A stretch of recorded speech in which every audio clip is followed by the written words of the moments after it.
NCB times ಮೀಡಿಯಾಗೆ ಸ್ವಾಗತ. ನಾನು ದರ್ಶನ್ ಹುಣಸೂರು. ಗೌರಿ ಖಾನ್ ವಿಲ್ಲಾದಲ್ಲಿ ನೀವು ಕೂಡ ವಾಸಿಸಬಹುದು. ಒಂದು ರಾತ್ರಿಗೆ ಎಷ್ಟು ಲಕ್ಷ ರೂಪಾಯಿ ಗೊತ್ತಾ? ಗೌರಿ ಖಾನ್ ಅವರು ಬಾಲಿವುಡ್ ಸೂಪರ್ ಸ್ಟಾರ್ ಶಾರುಖ್ ಖಾನ್ ಪತ್ನಿಯಾಗಿ ಗುರುತಿಸಿಕೊಂಡಿರುವಂತದ್ದು ಮಾತ್ರ ಅಲ್ಲ, ತಮ್ಮದೇ ಉದ್ಯಮದ ಮೂಲಕ ಗಮನವನ್ನ ಸೆಳೆದಿದ್ದಾರೆ. ಅವರು ಇಂಟೀರಿಯರ್ ಡಿಸೈನ್ ಉದ್ಯಮದಲ್ಲಿ ಉನ್ನತ ಮಟ್ಟಕ್ಕೇರಿದ್ದಾರೆ. ಅವರು ಈಗ 1993ರ ಡಾಲ್ ಹೌಸಿ ವಿಲ್ಲಾ ಅನ್ನ ಟೂರಿಸ್ಟ್ಗಳು ಉಳಿದುಕೊಳ್ಳುವ ಜಾಗವಾಗಿ ಬದಲಾಯಿಸಿದ್ದಾರೆ. ಹಿಮಾಚಲ ಪ್ರದೇಶದ ಚಂಬಾ ಬಳಿ ಡಾಲ್ ಹೌಸ್ ಇದೆ.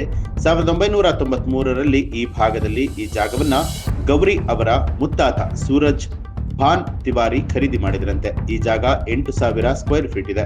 ಇಲ್ಲಿ ಚಿಕ್ಕ ವಯಸ್ಸಿನಲ್ಲಿದ್ದಾಗ ಗೌರಿ ಸಮಯವನ್ನ ಕಳೀತಾ ಇದ್ರು. ಅವರು ಅನೇಕ ಬೇಸಿಗೆ ರಜೆಗಳನ್ನ ಇಲ್ಲೇ ಕಳೆದಿದ್ದಾರೆ.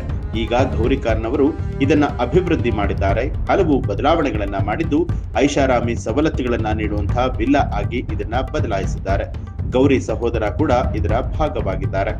ಇಲ್ಲಿ 6 ರೂಮ್ಗಳಿದೆ. ಒಂದು ರೂಮ್ಗೆ 15ರಿಂದ 25,000 ರೂಪಾಯಿ ಒಂದು ರಾತ್ರಿಗಿದೆ. ನಿಮಗೆ ತುಂಬಾನೇ ಪ್ರೈವಸಿ ಬೇಕು ಅಂತ ಅನ್ಸಿದ್ರೆ ಇಡೀ ವಿಲ್ಲಾನ ನೀವು ಬುಕ್ ಮಾಡ್ಕೊಳ್ಬಹುದು. ಅದಕ್ಕೆ ನೀವು ಪೇ ಮಾಡಬೇಕಾಗಿರುವಂತದ್ದು ಬರೋಬ್ಬರಿ 1,20,000 ರೂಪಾಯಿ. ಇದು ಹಿಲ್ ಸ್ಟೇಷನ್ ಅಲ್ಲಿ ಇರೋದ್ರಿಂದ ಬೇಸಿಗೆಯಲ್ಲೂ ಕೂಡ ತಂಪನ್ನ ನಿರೀಕ್ಷಣೆ ಮಾಡಬಹುದು. ಅಷ್ಟೇ ಅಲ್ಲ, ಈ ಭಾಗದಲ್ಲಿ ಹಿಮ ಕೂಡ ಬೀಳ್ತಾ ಇರುತ್ತೆ. ಈ ವಿಲ್ಲಾದ ಐಷಾರಾಮಿ ವ್ಯವಸ್ಥೆಯನ್ನ ನಿರೀಕ್ಷಣೆ ಮಾಡಬಹುದು. ಗೌರಿ ಹಾಗೂ ಶಾರುಖ್ ಖಾನ್ ಉಳಿದುಕೊಂಡಿರುವಂತಹ ಮನ್ನತ್ತಲ್ಲೂ ಕೂಡ ರಿಸ್ಟೋರೇಷನ್ ಕೆಲಸಗಳು ನಡೀತಾ ಇದೆ. ಇಲ್ಲೂ ಸಾಕಷ್ಟು ಬದಲಾವಣೆಗಳನ್ನ ಮಾಡೋದಕ್ಕೆ ಗೌರಿ ಪ್ಲಾನ್ ಮಾಡಿದ್ದಾರೆ ಅಂತ ಹೇಳಲಾಗಿದೆ. ಈ ಒಂದು ಮಾಹಿತಿಗೆ ಸಂಬಂಧಪಟ್ಟ ಹಾಗೆ ನಿಮ್ಮ ಅನಿಸಿಕೆ ಅಭಿಪ್ರಾಯವನ್ನ ಕಮೆಂಟ್ ಮಾಡಿ ತಿಳಿಸಿ. ಹಾಗೆ ನೀವಿನ್ನೂ ಕೂಡ ನಮ್ಮ ಚಾನೆಲ್ ಅನ್ನ ಸಬ್ಸ್ಕ್ರೈಬ್ ಮಾಡಿಲ್ಲ ಅನ್ನುವಂಥದ್ದಾದ್ರೆ ಈಗಲೇ ಸಬ್ಸ್ಕ್ರೈಬ್ ಮಾಡಿ, ಬೆಲ್ ಐಕಾನ್ ಒತ್ತಿ.